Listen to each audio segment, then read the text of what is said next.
That's quite a weird tone coming from this phone. It's not consistent, like, sometimes there's just slightly different tones. Almost like a coded message or something. I wonder, can we take the phone off the hook? No, it doesn't seem so. But this writing is in Cyrillic, suggesting, I guess we're somewhere in Eastern Europe, and this looks to be quite old as well. Huh. Well, at least the door is open. We're not trapped in this phone booth. I've always found the image of a person in a phone booth in the middle of the night to be so creepy. Look, we've got that disorienting light blinding us from above, reflecting off of this dirty glass so that we can't see the night outside, but of course anyone out there would be able to see us. It's kind of weird. I always talk about the concept of the safety bubble. That was like movement. I think that's just garbage blowing in the wind, but that really caught me off guard. But I always talk about the concept of a safety bubble, of being insulated from the dangers outside, but this is almost an inversion. If anything, I just feel like bait on a hook. Like someone's coming for me. Hello, everyone, and welcome back to VRChat. And today, the map we're going to be exploring is Organism. Whoa. Look at that. And look, that's daylight coming from above, or at least I would assume so. It's not even night, it's just so far down that the light doesn't reach. So I want to call that movie theater effect, but that's something different altogether. Oh, look, we're not even looking out onto the night. I had thought that, like, what I was seeing was street... Wait, something's... However, before I get started, I owe a big shout out to Riona NPC for providing me with this Alan Wake player model. How cool is this? Oh, look, it's even, like, lip-synced and everything. So now, it's like I'm just seamlessly jumping from Gary's mod straight into VRChat. I like to keep things canonically consistent, and imagine that all of this is happening in one continuity. So here we are. Oh, and that's not all. Just give me a moment. I am not super well versed in the functions of VRChat at this time. However, if we go into maybe expressions, we can go into items, and look, we have all this stuff. We got a flashlight. This thing actually works, by the way. And the safety Glock. And this one even comes with its own little sight. But we're going to put those away for now, not use them unless we need them. Also, because I was really struggling with the flashlight before, I just need to learn the way VRChat works, because there's a lot that I'm not familiar with. But I'll tell you what, maybe unfamiliar is exactly what I need right now. Oh, this is all so dreamlike and weird. It seems like I should not be trying to make sense of this and should instead just allow myself to drift from one space to the next. The official description for this map is actually very light on information. It just says there are no puzzles, no definitive answer, and you decide what an organism is. That's an organism. But then again, this whole thing could be an organism for all I know. Can we... Oh, we can actually read these.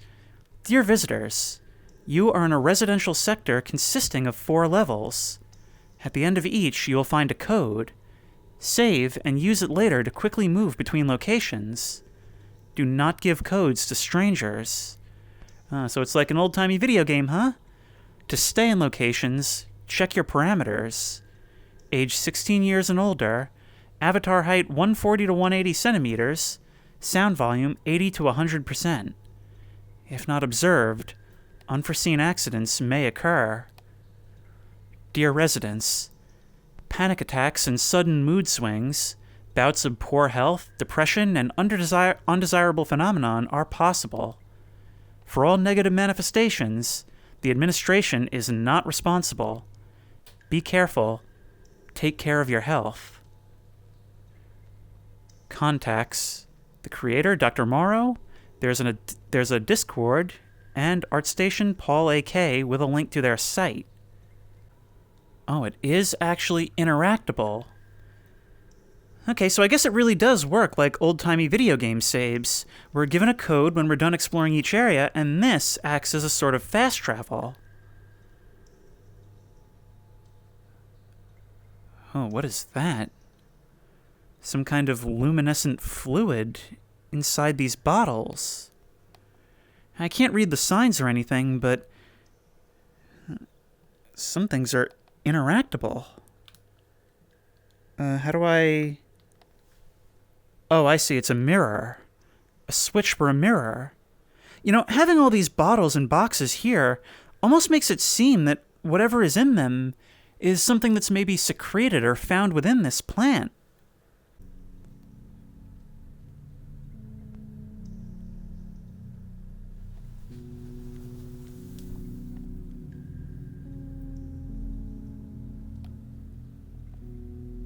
Where have I heard this before? It's got kind of a sad tone to it, but yet it's calm. Like something I could maybe drift off to sleep to when I'm not feeling so hot, but there's nothing to be done in the moment. Let me guess, this is also a mirror? Oh wait, there's a TV here. Can we interact with you? Oh, it doesn't seem so. Dude, that is so weird to experience in VR, the curvature of the monitor. Being able to get that screen door effect when I put my eyes too close. Oh, that is such a cool detail. All right, let's get inside. Is there anything to see besides this miniature chair right here? No. It's almost like a logbook, like someone is supposed to take my information before walking in. Inside the staticky void.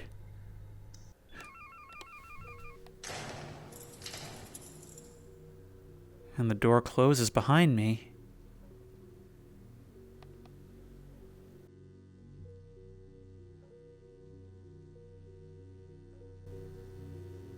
Oh, look at that. Oh, that is such an original image I had never considered before. Rain falling on interior glass. But much like actual rain, I feel like I could watch this forever. Watching the droplets run down, and although they don't do it here, you would always, or I guess they actually do to an extent, watch them catch more and more, growing in mass until eventually they're too heavy and just fall all the way down. Honestly, I could watch this for like half an hour. That's a mirror, making the place look much larger than it is.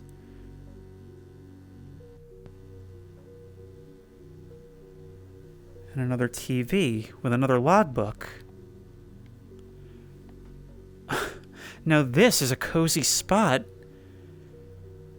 Oh, dude, this should be a thing. This should be like a night shift technology, being able to project something like this onto glass so that you can just sit down and chill out during a long shift. Imagine just sitting here, working at night through the early morning hours. Maybe occasionally somebody walks in and you're grateful for the conversation, but just as grateful when you can go back to your silence.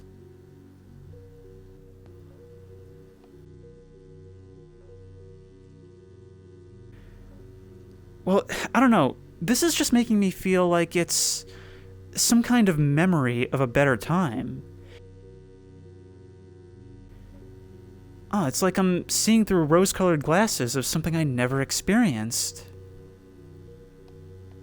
But from the look of it, this place might actually be quite large. And that hallway is very, very intimidating. Look at it stretch off. Almost like the way I might remember a place I went to as a kid. This seems like the kind of place where you come back and find it so much smaller than you remember. But let's start small and see what's around.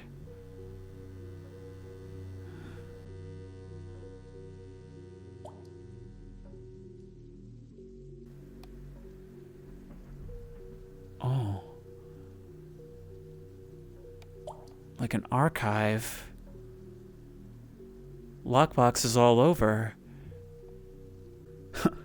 But don't worry, we're on the problem. Even the water in the bucket is so clear and blue. And what's the light for? This map... I'm gonna have trouble with this. Because so far, it almost seems like I'm reducing it by talking about it. Like this is the kind of thing that's just meant to be drifted through. Much like a David Lynch film, it's one of those things where I feel like I get it without understanding it. Like I feel what it wants me to feel, but I couldn't put it to words. I see the elevators are still running, feeling simultaneously abandoned and just like it ever was. Which I suppose is one way to describe memories. It's like the false ceiling falls away to reveal the entire building. Oh, so many staircases and doorways. It's like chutes and ladders in here.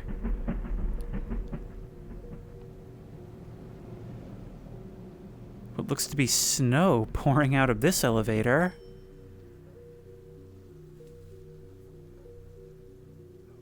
Whoa.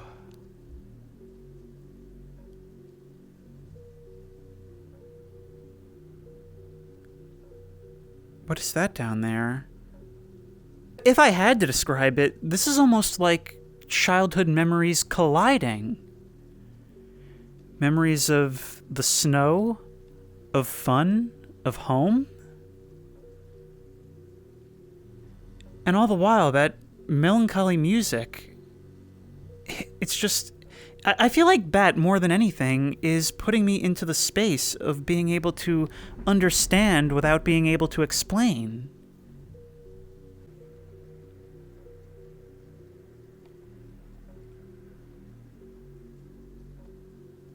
A sled. A little child's sled.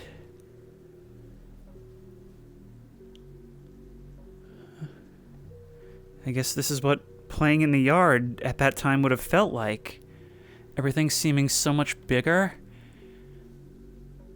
The tops of the buildings above seeming so much farther away. Now, I've explored a lot of maps before that had this Eastern European apartment block look, but none that made it seem so appealing.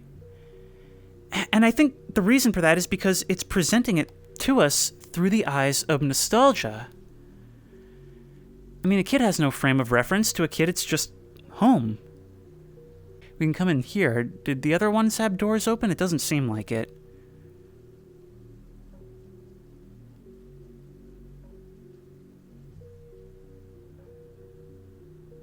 Huh.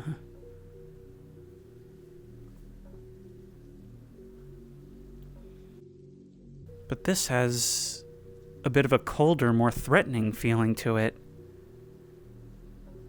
These windows, each looking out like security cameras. All different places along the stairwells, it seems, and in the halls. What's back here? Is there someone there? Oh, I see. It's a hat and coat on a rack. Staring down at a bed. With an audience. There's almost... Now, there's not really a lot here to indicate this, but it almost feels like just this in particular is like a medical setting. Like the screen coming down is like the lights they have overhead. And there's just kind of a... I don't know, there's just kind of an air here of like mournful waiting. Oh. I just realized the floor, there's about an inch of water on the ground. One recurring image we've seen is pipes crisscrossing all over. I see that hallway over there, but we'll come back to it a little later. Oh wow, look how narrow this is. Okay, let's pull our shoulders together and squeeze through. Oh, in VR, things like this are so uncomfortable. It's like I can actually feel myself being closed in. Especially in the dark. But there doesn't seem to be anything... Oh, no, we can cross through. It's the curtains in the closet. Brings us right back here. Oh, this is just like a dream where you're trying to make your way through some formerly familiar space, but you just can't seem to find your way around. And it's not that it's an endless maze where you keep uncovering new things. Somehow, no matter how far you go, you always end up back in the same places.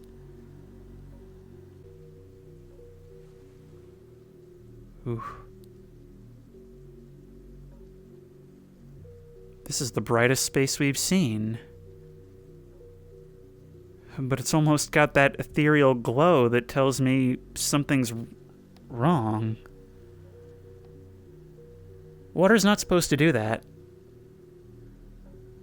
All leading to sinks. They're pipes stretching away into the water. Maybe it's just the association with medical settings, but these bright lights and sort of calming sterility sort of have like a sinister vibe to them, and I'm not sure why. Well, from here, I believe there should be 2 additional ways for us to go. We can either go up here or take that hallway. Let's just see how far this goes. Huh. Nowhere at all. This whole building feels, or even in the courtyard, it just feels like everything is being twisted and pulled upward. Like everything is trying to rise out of this pit that we find ourselves in.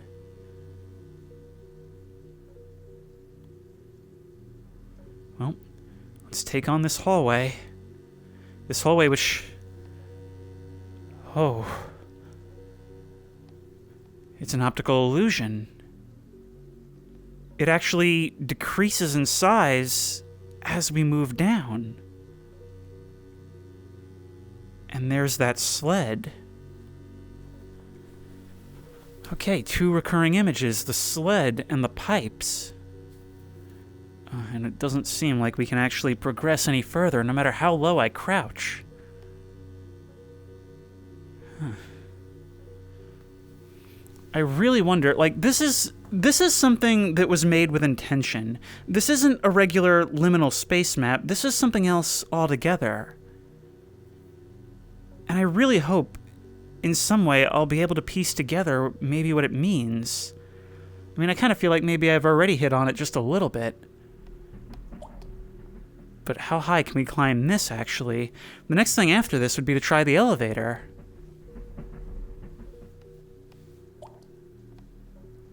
That's what we have to do. We have to climb up to the water. Which water is also a recurring element now.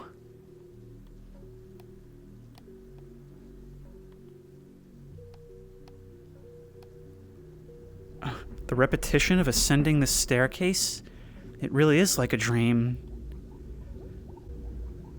And that's our leak. I'm getting serious vertigo from this. But I just had to see that drop hit the bucket.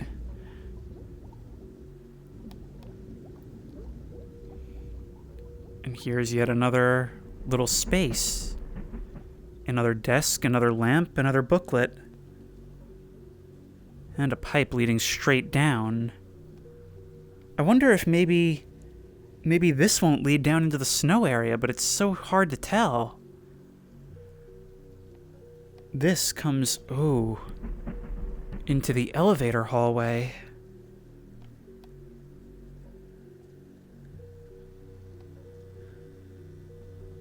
Floors fallen away in irregular patterns. That's the impression that I'm getting. I'm getting the impression that this is cobbled together from just bits and pieces of nostalgia. everything existing in its own space, its own self-contained space. I mean, look at the static out there in the void. It's like when I think back to my earliest memories of being like 3 or 4 years old, and I remember places, but I don't remember how they relate to each other. I don't remember the path we took across town to get to those things. Sometimes I do come across places like that in the current day, and I'm shocked to see how they connect to each other. Shocked that one memory is so close and one is from a completely different state, or in a couple of cases, a different country.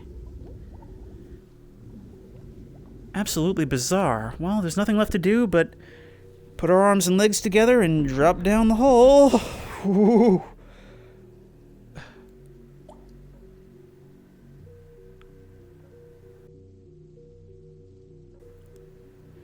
Well, that leaves us conveniently in front of the next thing, I suppose.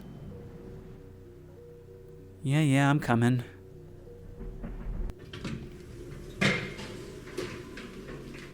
But it just brings us straight to here. Actually, I've been thinking about how that desk with the light and the book makes me feel. It's almost like I'm running from some responsibility or something. Like somebody is waiting to take my name down, and I just keep repeatedly moving away. But I'm not actually getting away. They can wait. They can wait. No matter where I go, they'll be there.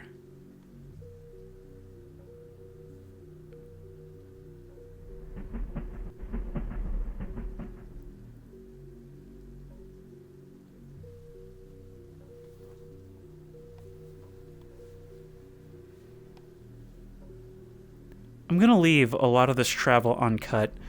Like I said, I feel like me talking at certain points is honestly reductive to what the map itself is doing.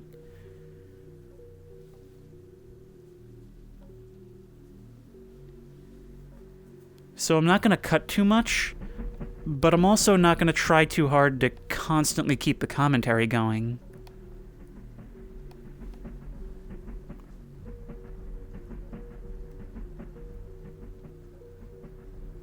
We're at the top of the shaft. I thought at first that that might be a mirror, but it's like static contained within. It's almost like this is what happens to our memories after we're done with them. It all gets pulled upward, just like the rest of the map.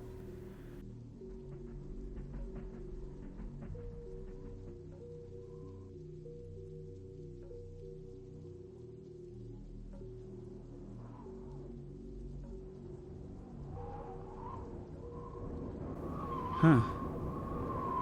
Sitting in front of a window, all of this rushing up to meet us. It's almost like two people discussing nostalgia. Remember that time? Meanwhile, the void still being present outside the window where this conversation is taking place. It kind of serves as a reminder that even the present will eventually become the past. That maybe even this conversation about memories could one day become a nostalgic memory. Sometimes do you ever do this thing where you think back to a time you were thinking back on something, and you can't believe how long it's been? Have you ever had one of those days where you just constantly keep thinking about things that happened earlier in the day, and you can't believe you haven't slept in the time since? That it's all been one continuous thing? Sometimes I think about that with regards to my own life and how I can look back to my memories of being like a 2-year-old and realize, aside from sleep, it's been one long, uninterrupted thing leading up until now. We should all be so grateful to Gabe Newell for inventing that concept. Yeah, I'm not sure if I actually ever went down this way.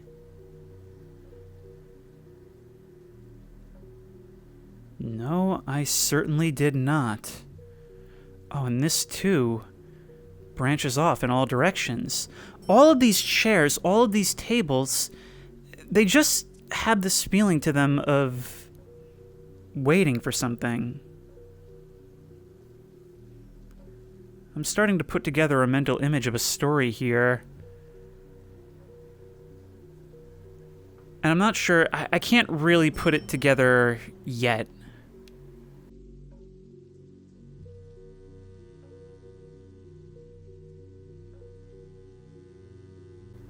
There's snow pouring in through some of these hallways, doors and windows and elevators. Pipes running every which way, or in this case, hoses. And a tunnel leading to who knows where. Oh, it's like it's just hubs on top of hubs. I wonder if this is what the hallways of the apartment would have felt like to a kid.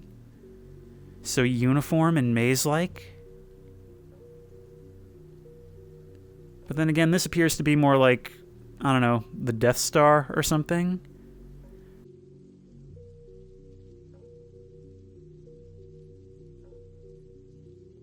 Going off of what I've seen of the rest of the map, I'm assuming it's not that complicated. It's a little confusing at first, but you can get ahead for what it looks like. And I'm immediately proven wrong. Oh, we can't advance. It's almost like what happens to areas you don't remember. When you think back to experiences you had, sometimes there's just an information black hole at the periphery, things that you can't remember, and so you just substitute either nothing or something new entirely. Alright, well, let's see what this pipe has to offer. Yep.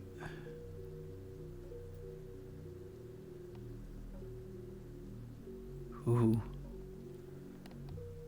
Just a little space on the back of this.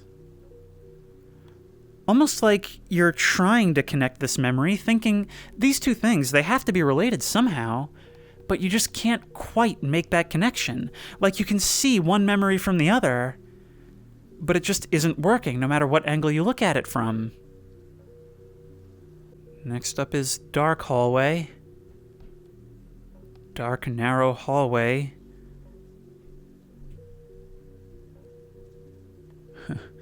Which seemingly leads up to this, yeah. An impression of something.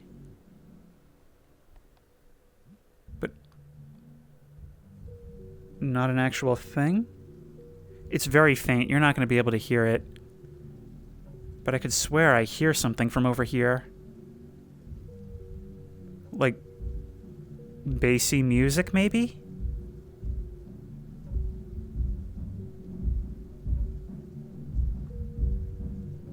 Yeah.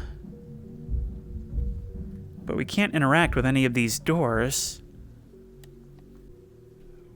Well, let's go this way. Ooh. The void and the skylights above us. Oh, right, I forgot about down here. Ooh. Down into a snowy alley that's part exterior, part hallway.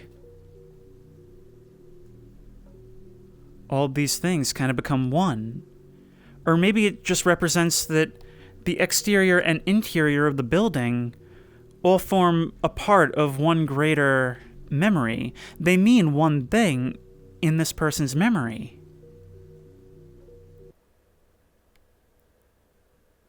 The music is just suddenly cut out. And this hallway is looking more and more frozen as we advance. And getting darker and darker. Oh, is this the bad part of the dream? The dream where something starts chasing us?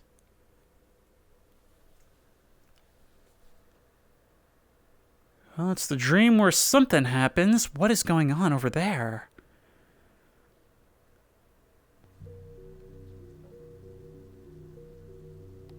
Another chamber, a mess of pipes and valves. All equipment left strewn about. Up there, yeah, that must be where that hallway leads. We can get up there from the side, but I want to experience this in one shot.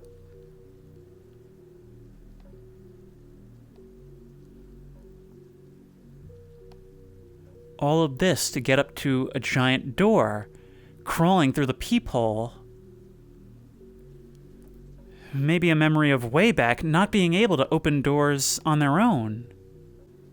I hope there's not a whole lot of interactables that I'm missing.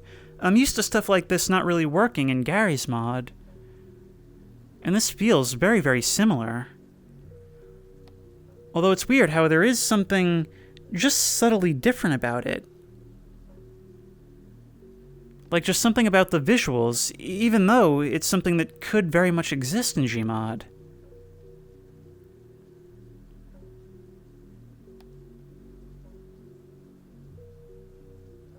Yeah. The glass of the peephole, it's here. It's convex. Oh, and as I move my head around it, this is so weird to see in VR. All the reflections on it, and the dirt and oil and imperfection that's all around the glass. Oh, this is so cool, being able to look in and really see the detail present here. But we come through and can look out from the other side.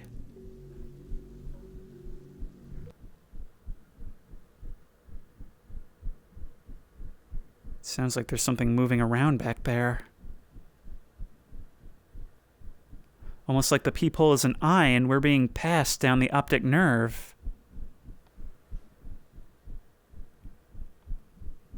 Oh no, it's the sound of the fan blade. Well, it looks slow enough that we're not going to have to do some platforming.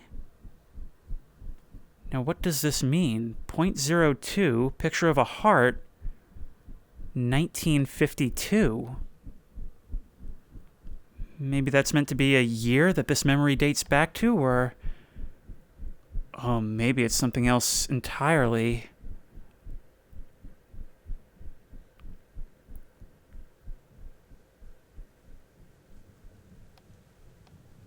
Whoa. Snow and lightning between buildings, and yet, oh, such a surprisingly colorful space down there. It looks like maybe a rail platform running between buildings to some beautiful structure at the end there.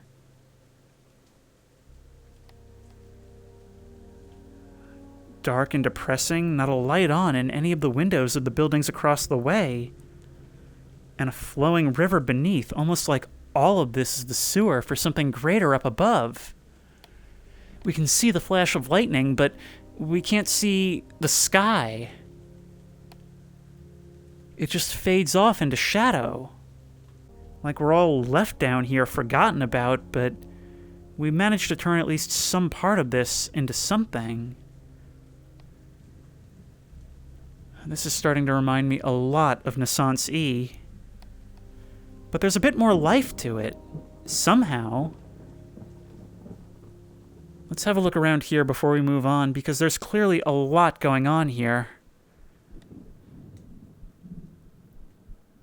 This over here seems to be more of a traditional liminal space. The lights are on, but the shelves are empty. And even the shelves themselves are quite sparse in number.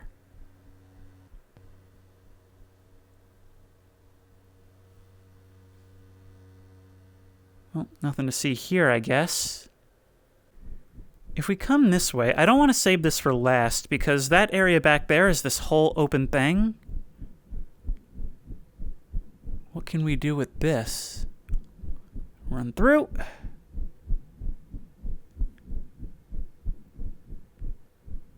Yet another window onto the void. And yet another conversation. Oh, and it's only now that I notice the fluid flowing up from that building. It's almost like this whole thing is like a heart that supplies whatever that is to whatever's up there. Alright, let's get upstairs. It probably terminates right here. No, we can't actually keep walking on this. But where does it take us? Huh? You know, before we could see how dead this all was, but there's something different about actually standing over here. Not being in proximity to the light.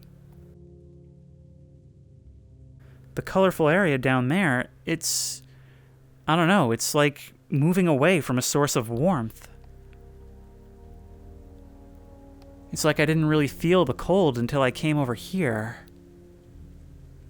Oh, look at those lights reflecting in the water on the pavement or tile.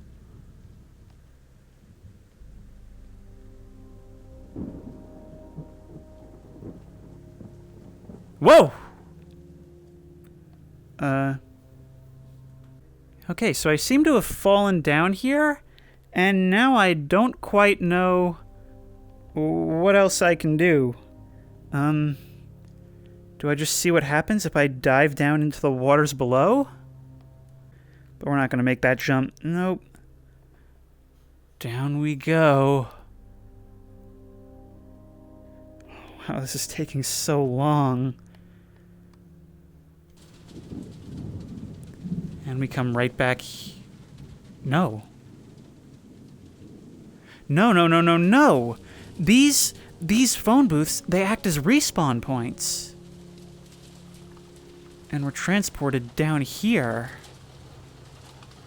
Onto this thing that's part rail line and part hallway. I'm gonna go back just to see if there's not something I missed, but wow, look at this. A train schedule up above. And a whole lot of little rooms built into the walls off the side. Up there must be where we came from.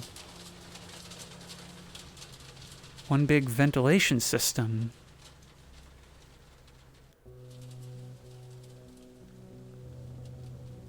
I see. Oh, this is so cool. The rain pattering on the glass, the way these are set up, chairs but no tables. It's like it's equal parts bar and train. And there's more of that stuff that was in the bottles beneath the plant in the beginning. Oh, what a great place to sit down. Look at that! That is so gorgeous! Look at the way the lights are blurred through the glass. This looks better than real life. That is so impressive looking. And look, the glow from the orange lights midway on the building almost looks like it's forming a four-eyed smiley face. Relaxing, abandoned, threatening, nostalgic. All these things at once, and none of them contradicting each other.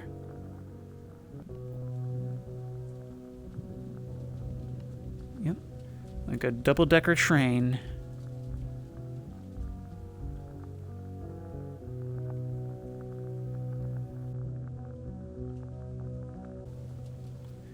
Well, as much as I'd like to stay here forever, there's a lot more we still have to see, and I imagine that is our endgame. So let's start by having a look over here. Oh, look at the way that train just barely fits in the tunnel. It's huge, even by train standards. And here's another window. Not quite looking out into the void. This one's just more of a glow. A place where we can just sit and enjoy in the bus stop. Like falling asleep waiting for your ride to come. Well, let's head back down this path illuminated by VLC logos and see what else is here. A bunch of umbrellas buried amid snow. When you can't see the table beneath them, they kind of look like mushrooms, don't they? Oh, but there is more back here. Strange, you wouldn't think it would be possible for there to be a back alley on top of a train platform, yet here we are. More of these weird vents that we saw down in the courtyard. If we climb up here, we can just see how far it stretches. How far out some of these darkened structures jut out. And nothing but green lights and traffic cones all the way down. The kind of thing that makes me feel like running. But where is this all leading? What is that up there? I think I already know.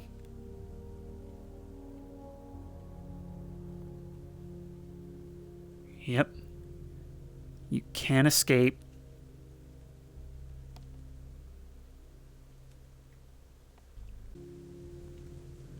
Well, the barrier is down, but the lights are green. Oh wow, look, the way the rail line seamlessly merges into the sides of the escalator, almost implying that the train climbs the escalator, doing a little loop right here. But everything is off right now, which leaves us free to walk down it.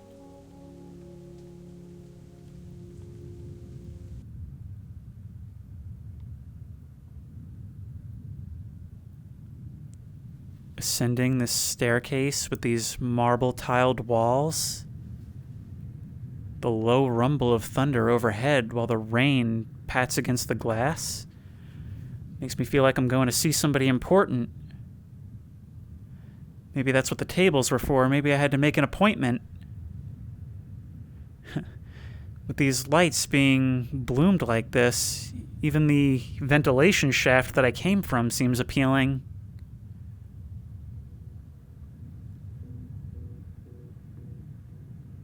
But from here, we can see things just a little bit more clearly.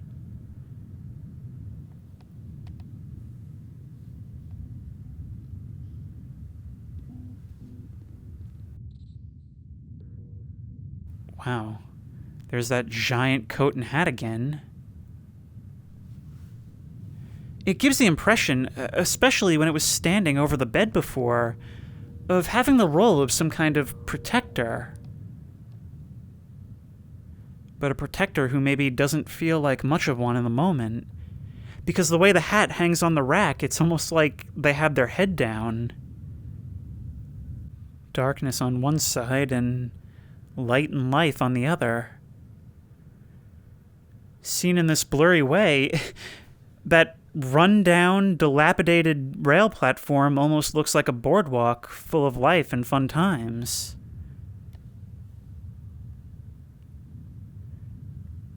I guess it can be if you squint. That seems to be what they were going for down there. And all of it just disappears as I cross a certain threshold.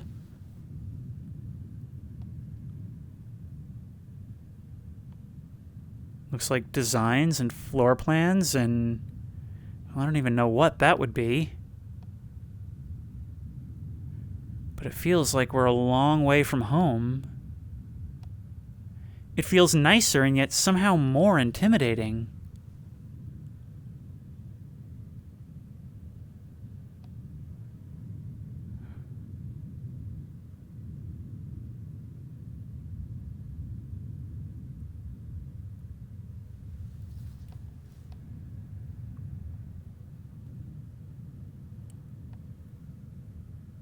This whole thing just feels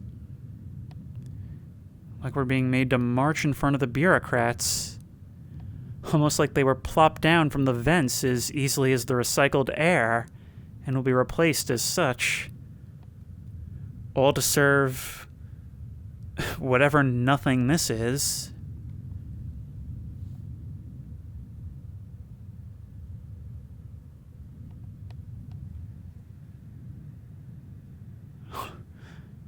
The way it flashes like that, the way it's loading in and out, it was almost like an eye blinking at me through the window as I ascended the staircase.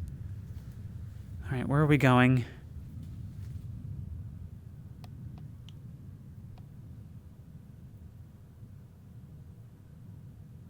Huh. Half rich people sculpture, half McDonald's play area. Well, there's an elevator here, which means that's probably the way out of here. Figured that out all by myself. But before we do that, let's have a brief look around. So we can't go that way. But maybe... see, all these, like, capped pipes are coming out of the ground everywhere, implying that there used to be even more of that. And this, it feels almost like it has some kind of function. So apparently this place stole the slime geyser from Nick's Studios. But yeah, looking at it from this perspective, you can clearly see what I'd sort of suspected from the first glance at this area. It really seems like this is a few people living above the masses. But even here, I mean, if you consider what this entire thing looks like, it's a question of pulling back the scale. Look at that bar and it seems like a cozy space. Pull out to look at the entire platform it's part of, and you can see this in the background, appearing to tower over the rest. But then pull back even farther and you see it's just a bright spot on a dark wall. And the real stuff is up above, but who knows how much farther you could pull back even from that. Well, let's see what's upstairs, but I have a feeling it's just going to be a balcony with probably more windows. Just a way for the people here to feel like they're getting just a little bit higher up. Yep. That's all this is. Howdy, chairs. You come to see me off? And here we are. 2000... Oh, I get it now. Those are the codes. I'm a moron. I had completely forgotten about that. So the code to Area 3 is 2002.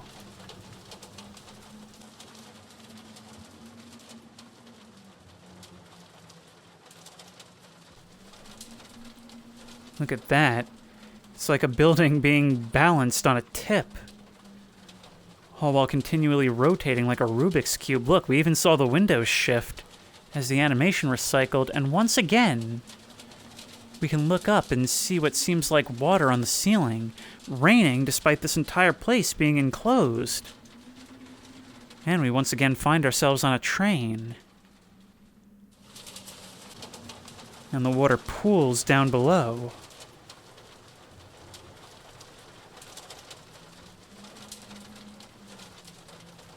And yet there's always a house and always a massive sculpture.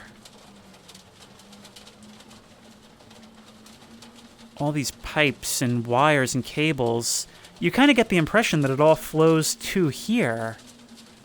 Or at least that this is another part of it. So much of this just feels like, well, infrastructure.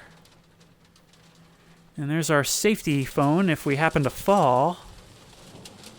Oh, we're gonna have to climb this thing, aren't we? The way the water actually does seem to coat the surface of these tiles and shingles, I really feel like I have to watch my step. Like I could slip off of this and go sliding off the side any moment. And yet, even though the images are getting crazier and more alien, every once in a while we get anchored back down by another one of these windows, showing us that this is all still the same... I want to say trip down memory lane, but I'm starting to be less sure. You know, I haven't mentioned it so far, but this whole thing is starting to feel a lot... almost like Blade Runner. In its weather and color choices, and the general aesthetic. Where will that elevator take us? Nowhere, I guess. Maybe these ladders?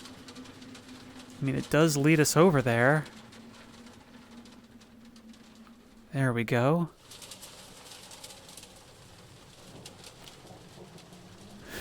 See, what is the purpose of this?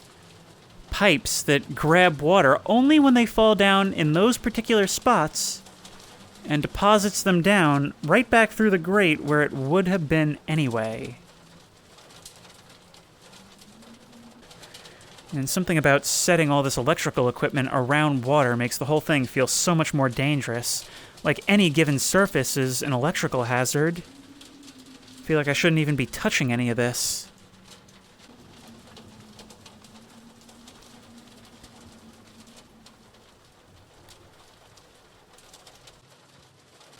Now here's the question. Can we actually dive down there? Almost seems like that's the intention.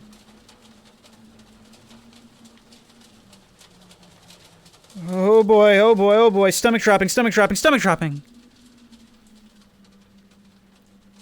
But it is doable. Oh, and we also didn't need to. Well, let's see what's going on under that building. This all kind of looks like that last fight from Rise of Skywalker. Hey, I remembered something from that movie. Oh. It's only from here that I can start to realize this is a maze. I thought we were going to be walking along the tops of these things, when in actuality, this area isn't even flooded. Only that area is. Can we make the jump? Yes, that makes things a lot easier. I will not play your game. But that section is walled off. This map is something else. It went from something that was so grounded and something that I could interpret, but it's almost like it's coming apart. There's similar imagery, but it's different somehow. Whoa! I just got, like, rocketed around, and I'm not sure why. Woo. Like, I'm moving so much faster on this... Oh, I get it. Wet floor, haha.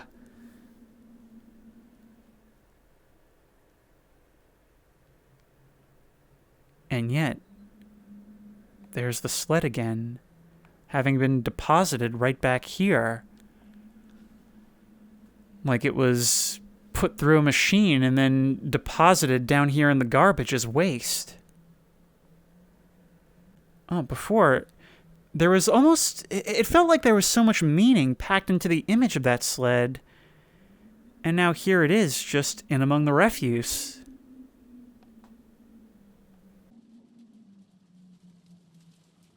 Okay, well, it looks like that's where the elevator is supposed to go. It's supposed to transport us down to there. But maybe it's only one way. Maybe it's only for if we should happen to find ourselves stuck down there.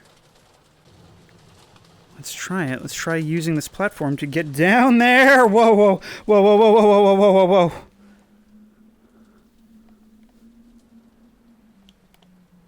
Well, we're on the path now.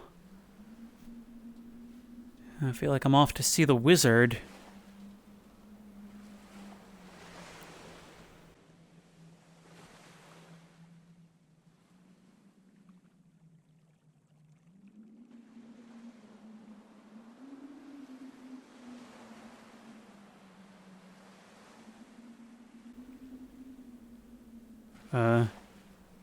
Okay, this is a cozy little spot. I don't know what you'd call it, not really a music guy, but, you know, the kind of thing where it's slow going and relaxing, but still fun. It's got some life to it. Something that allows you to party to it and then zone out to it. Well, and they are serving more of that glow juice. Huh, and apparently they have a couple of glow juice dispensers as well. I don't know what it does, but I know I want some.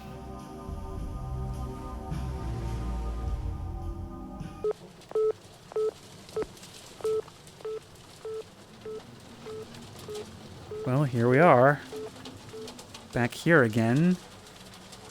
Although, if we do take that as a respawn, maybe that means we were so stupid we actually drowned ourselves in there? Oh, actually, I've just realized... The train itself may terminate, but the rails continue to run along the peak of this rooftop. Look at how they narrow! Which leads to all kinds of implications about how the train itself actually operates. Well, away we go once more. I hope I didn't miss anything. It seems like maybe I might have, but whatever. I think there's not much that I wouldn't have been able to see from above. And once more the tracks expand and lift off to climb the wall. Look at that, the way they run right along the edges. Just enough space and nothing more. That honestly gave me a heart attack because I did not notice it at first.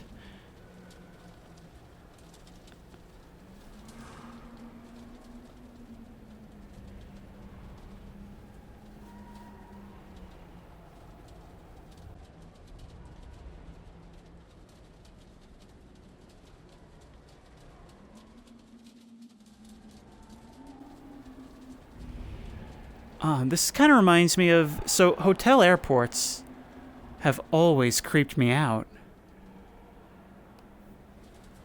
The idea of those living spaces being right there in the middle of infrastructure, I don't know, it's just unnerving to me. Even though it makes sense, like, it's not like some weird... It's not even necessarily liminal. It's just odd. That's the first real clear sky we've seen this entire time. Even if it is just on a monitor.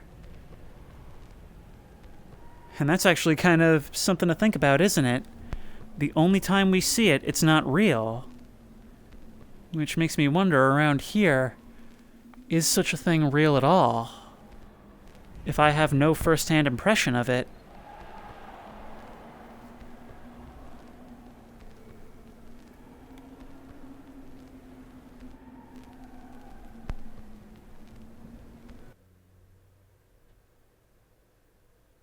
This looks like if the devil were a turtle and we had to climb down his throat to retrieve a hot dog he stole from me.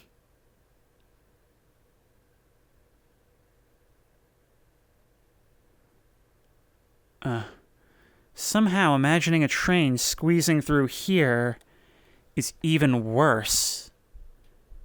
Like taking a PVC pipe, hammering a bunch of nails into it, and then sticking your hand down it.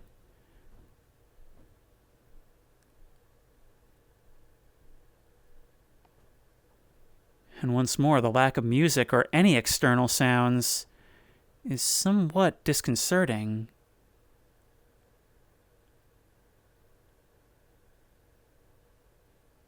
But here's another one of these things.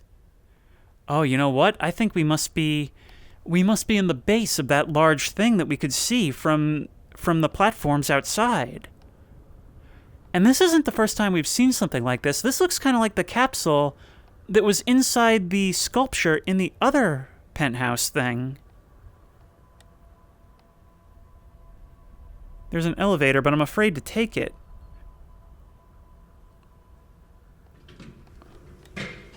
Yeah, this just takes us... Okay, so this just saves us all the trouble of climbing up this. You know what? Thank you. Oh, there's even more after this. Much like Naissance E, all of this feels like it's the guts of some big machine. Oh, look, on these panels of glass, the rain even moves this way, as if airflow is traveling in this direction, pulling it along the glass.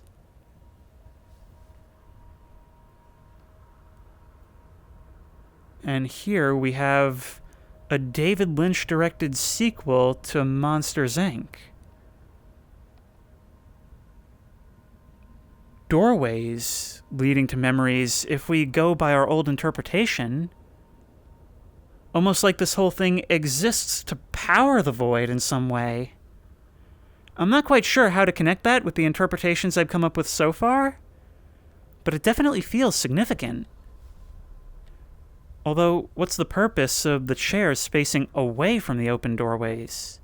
Or maybe on the other side of the doorways? If we imagine that we're pulling them open like this. Rows of desks behind the wall, which we can actually get into.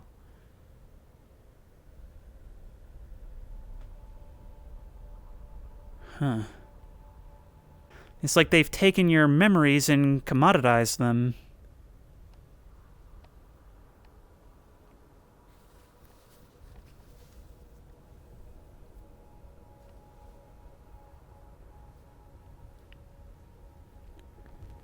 Did I come back here already? No. A meeting room or lounge or something, but tellingly, there's nothing outside of this window.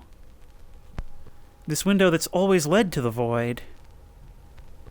And that bed over there with a calendar above it saying 2038. You know, this may be unrelated to what this room is trying to convey, but it's always a weird feeling hearing about young kids being nostalgic about things that I experienced and thought, oh, that new thing? Because when you're a kid, you know, everything just feels like it's been there forever. Something that came into existence 10 years ago might as well have been 100 years ago. But as you get older, you know, you see all the actors you used to know age, people around you, technology become outdated and obsolete. I mean, to me, the PS2 was, for the longest time, just my generation's console. I knew that in the past there were these 2D side-scroller games, and that's what gaming was. I knew what PS2 was in that moment, and I thought in the future, when I'm like 60 or something, we'll be playing games in VR headsets. Huh. And yet this TV looks like something from like the 80s or something, which is actually kind of the vibe this whole area gives off. Let's continue heading upstairs then. But everything here just kind of drips with meaning, in such a way that I can't stop trying to make sense of it. A great library.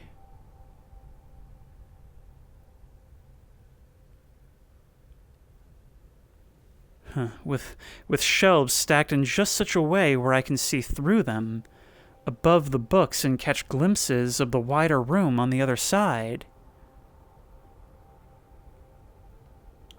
And it all ends in that thing. Oh, there's one on either side of the room. And it looks like we can even climb inside.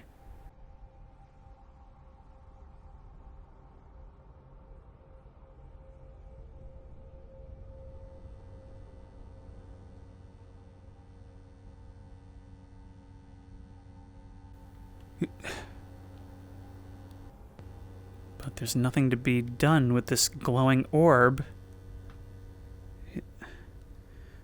Well, let's go see what the other climbable is all about. If I were to try and piece what we've experienced so far into a story, I would probably say it's that we were happily enjoying our memories, our nostalgia of childhood, and then stepped out to reveal what we were really going through. An exploitation of our memories meant to fuel some great machine of unknown purpose.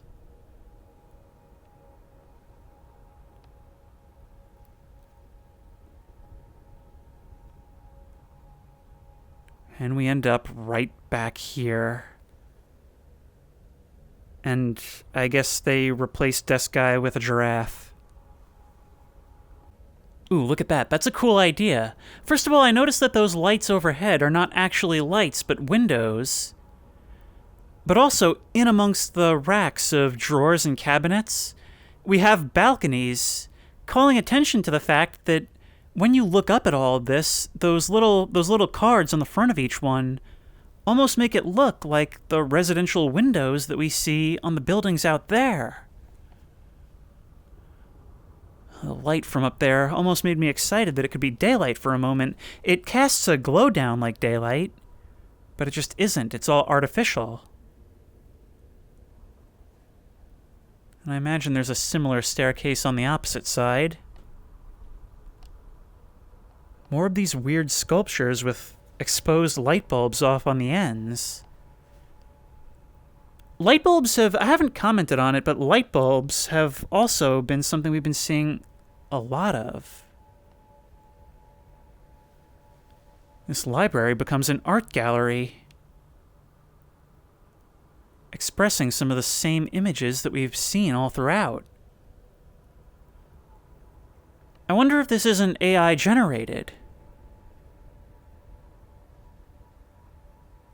See, look, this reminds me of two buildings collapsing side by side into the smoke of their demolition. Or maybe two armored vehicles advancing over a battlefield.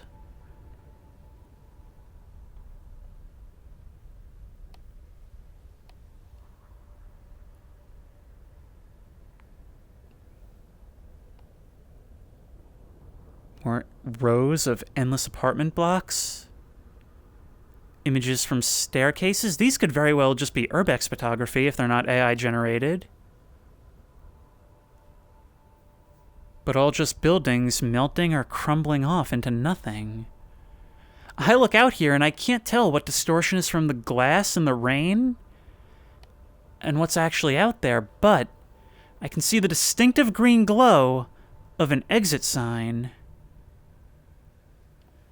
From this angle, those buildings almost look like rows of seats in a movie theater.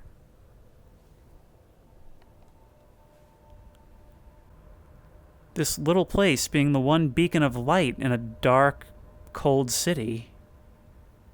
Kind of like that phone booth we spawned in, huh?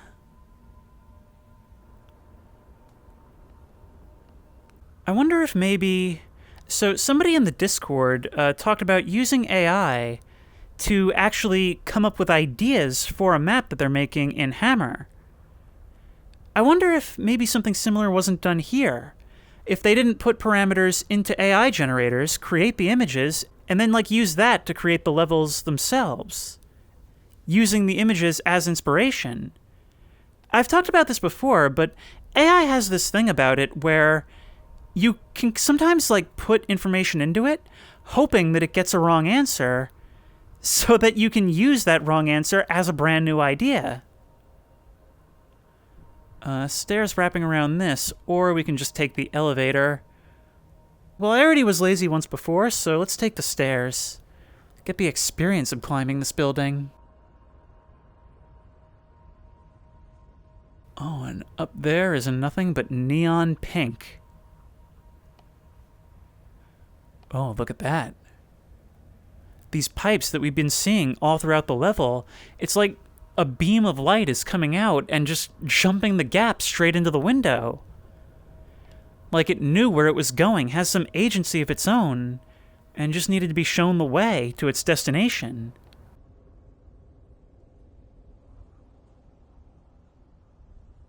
I don't know if this is just a layer that's right over my head, or if it's something that goes along the entire canopy of this room. No, this is something that exists everywhere. I don't feel like I should be touching this water.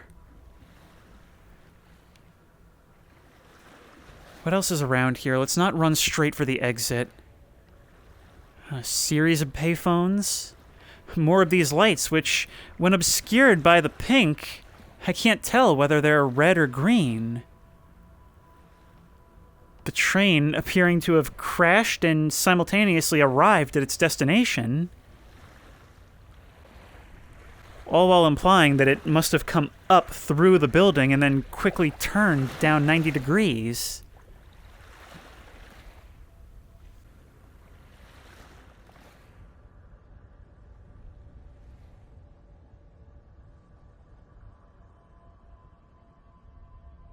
And we find once more, it was always all about the giant plants. But from up here, from this high position, the walls from being closer to the ceiling appear to brighten up. And it almost gives the impression, for probably the first time in this map, of daylight. It's fake, but after all this time, it feels like being close enough to the real thing, which is kind of depressing in a way. Well, let's try and move on then. I don't see anything else to do here. This is probably the final exit.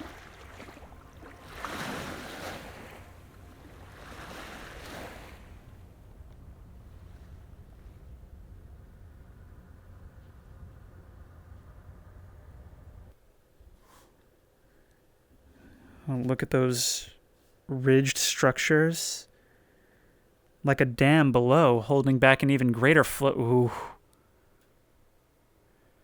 Okay, this is horrible. It's like... I don't know if this will come across in the video, but in VR, this is something else. Like the steps are alternately invisible and nothing. And there's a huge distinction between the two. But it's like we're being given the means to finally rise up out of this pit. Towards the surface. Towards the surface, whatever the surface even means. 2037. 2037. The calendar above the bed said 2038. Does that mean we're getting close? The numbers have been rising. 1952. I didn't see another one, but 2002. And now 2037.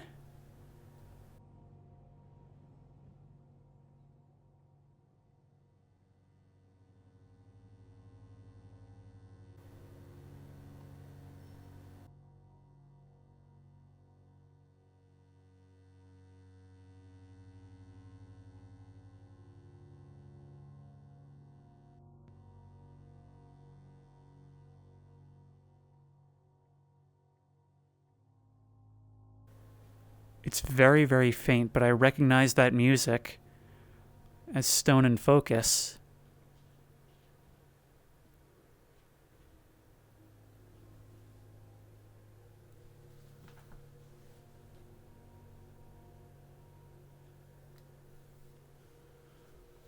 From the bed to the wheelchair. This hallway, now that I look at the tiles on the walls, taking on more of a hospital-y tone. Maybe that's what this is. Maybe this whole thing is meant to represent the course of a life. Rest in peace, this person. 1952 to 2038. And at every step of the way, somebody's there to take your number.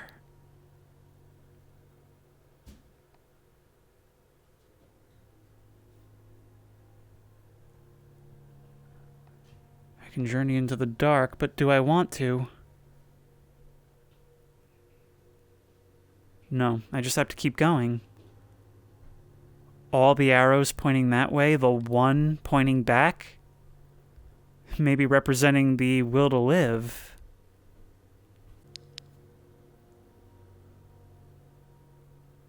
Huh, beds within.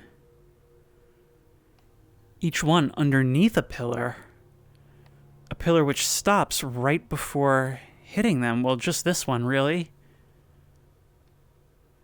I don't know if I was supposed to be able to come back here. I don't know what all this means. But I'm starting to think that the organism is just the very concept of the individual and everything that goes along with that.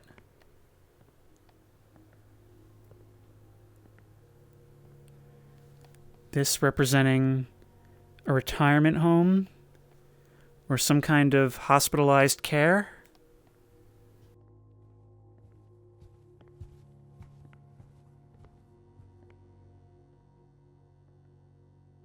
Seeing this, looking back on the sled, it takes on a different feeling. But I get the feeling that this is all approached from the same space, that all of this has been working backwards from here. Everything has been the old mind, trying to look back on it. We were always seeing things from this perspective.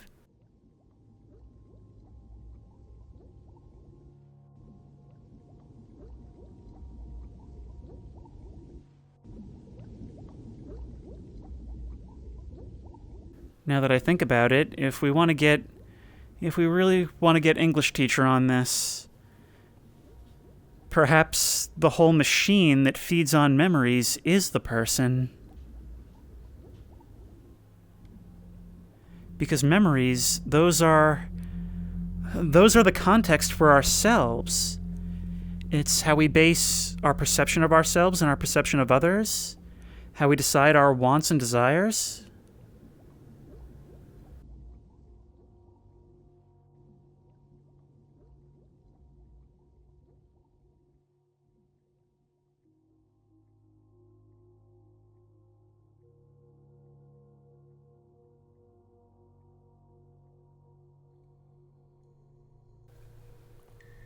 And the pipes in the snow, they all find us here as well.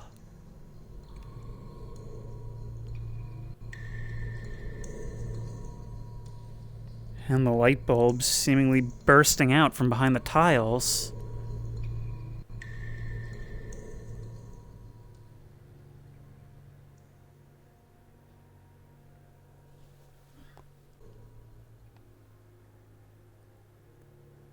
And over here, we now find that hat.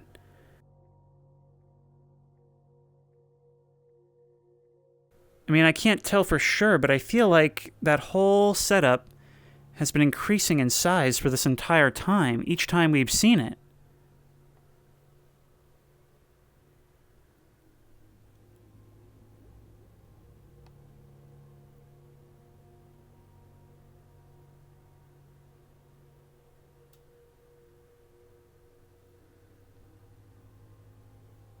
Now, I do wonder what the significance is of the chairs becoming longer and longer.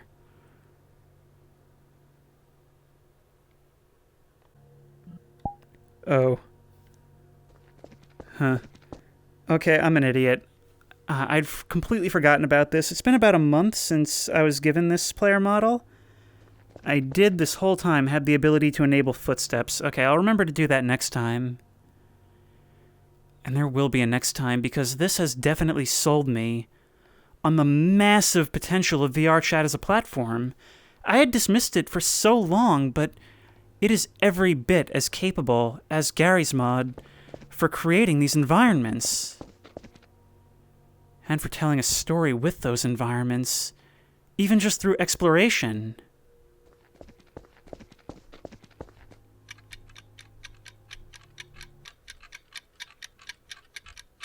Yep. That's what it feels like.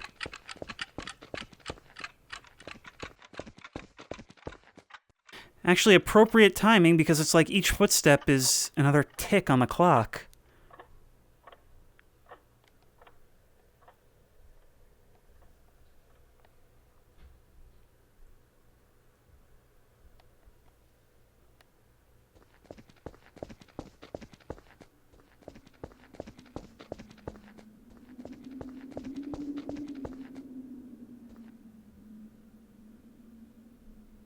And there's the light. We went from the home to the city, from comfort to unfriendliness, all the way up to hospitalization, and finally, well, with the look of that ceiling, it looks like a church. This is our funeral, I think.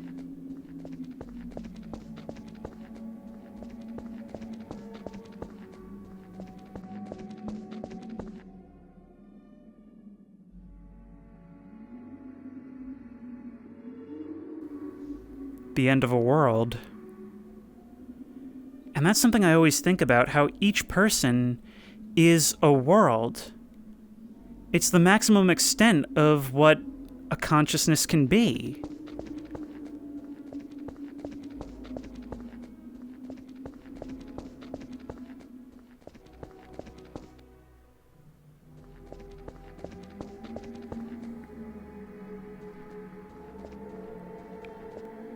Another phone booth. But there's no glow in this one, and we won't be coming back here. Well, unless I fall into this abyss, then maybe that'll happen.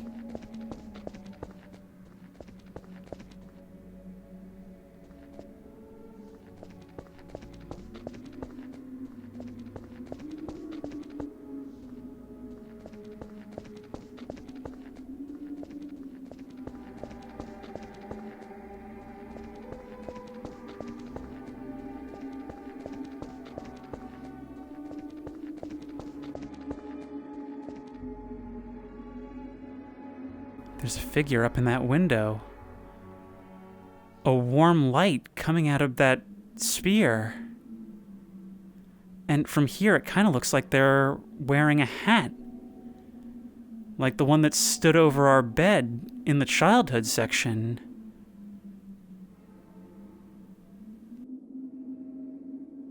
Is that them welcoming us back?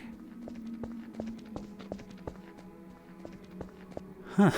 It's like this whole thing was so depressing, and then you come here and see this, and it's like, okay, I'm ready.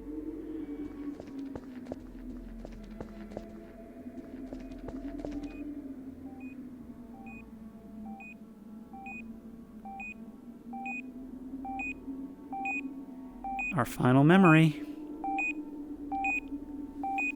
Oh, each of these is interactable.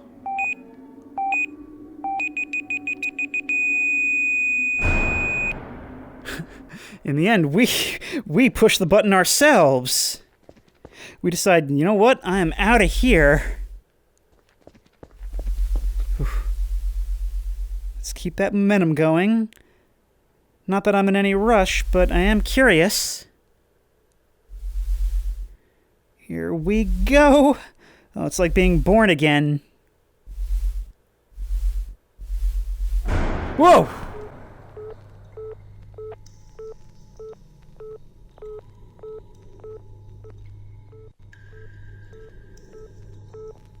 And here we are, right back where we started, and the circle of life once again continues.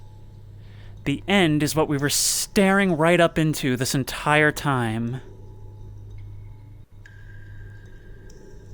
Okay, this was an absolutely incredible experience. You guys, I just lifted up my headset to have a look at how long I've been recording. 2 hours, 17 minutes. Which means I've probably been playing this for less than 2 hours. And yet, it feels like I've lived a lifetime. This is VRChat, you guys. This is the game where you got the little Ugandan knuckles running around doing memes and stuff. This is everything I love about Garry's Mod, because this is the value of having software that anyone can develop for, if they're willing to put in the time to learn.